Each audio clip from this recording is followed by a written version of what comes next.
12 ka mga tao ang nadakpan sa Subsob nga checkpoint operation nga gilusad sa Station 1 Mandaue City Police Office. Usa sa nadakpan nakuha og 2 ka armas. Anang report ni Nico Serino.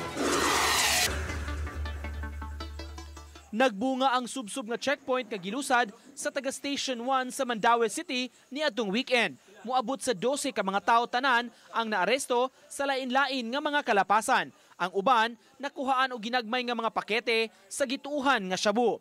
Mubalor kining tanan og 30,000 pesos ang DDB value. Daton sa probinsya, para ato sa probinsya ato na nila gamiton.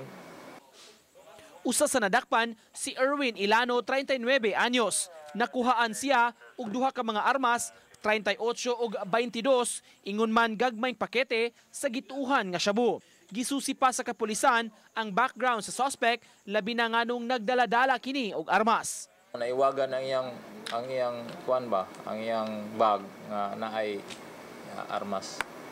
Wala din sarado dai. Wala. Murag nahadlok man siya. Pag anak namo nahadlok siya, iyang gianak iyang bag. Nakalitan siya. Gisuwayan unta namo pagkuha sa habig sa dinakpan apan nagdumili kini pagluwat ug pamahayag. Uban ni Rod Prado, Nico Sereno, Balitang Bisdak.